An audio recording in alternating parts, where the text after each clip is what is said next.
எதையெல்லாம் பேசக்கூடாது என்றும் நான் வணங்குகின்ற ஒரு 20 ஆண்டு காலம் பழகிய காவிய தலைவர் டாக்டர் சிவாஜி கணேசன் அவர்களின் வளர்ப்பு பிள்ளை என்பதில் இந்த மேடையில் அறிவிப்பதில் பெருமைப்படுகிறேன்.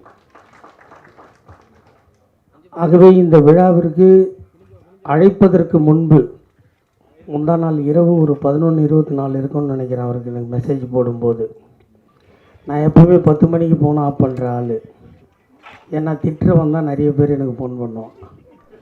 நான் அதெல்லாம் வாங்கி அந்த திட்டுற ஃபோனெல்லாம் வச்சுக்கிட்டு எனக்கு எப்போ நேரம் ஃப்ரீயாக இருக்கோ அப்போ நான் ஃபோன் பண்ணி அவங்கள கலாய்க்கிறது என்னோடய பழக்கம். அன்றைக்கி அது மாதிரி குறிப்பு எடுத்துகிட்டு இருக்கும்போது தான் ரகு ஃபோன் பண்ணி என்ன சொன்னார். இதுக்கு முன்னாடி அவரை நேரிலேயோ இல்லை அறிமுகமோ எனக்கு அவர் நிச்சயம் கிடையாது. என்னை பொறுத்தவரை பள்ளத்திலிருந்து பாழ்பட்டு போய் உழைத்து உழைத்து ஓடாய் தேய்ந்து ஒருவன் முன்னுக்கு வருகிறான் என்று சொன்னால் அவனை வாழ்த்துபவன் மட்டும்தான் மனிதனே தவிர வேறு ஒன்றும் இல்லை. இங்கே எனக்கு முன்னால் அண்ணன் பேசிக்கொண்டிருந்தார். அவர் பேசியதில் இறுதியை மட்டும்தான் கேட்டேன். திரைப்படங்கள் வருகிறது ஓடுகிறது, நல்ல படங்கள் மட்டும்தான் ஓடும் என்று சொன்னார்.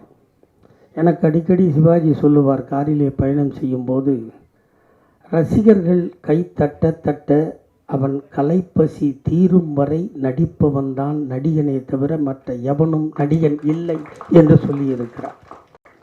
அதையும் தாண்டி ஒசந்தவன் தாழ்ந்துட்டா ஒரு துளி விஷம் வேண்டாம், அவன் பழைய கௌரவமே அவனை கொன்னுடன்னு மிருதங்க சக்கரவர்த்தி படத்தில் ஒரு டயலாக் வரும்.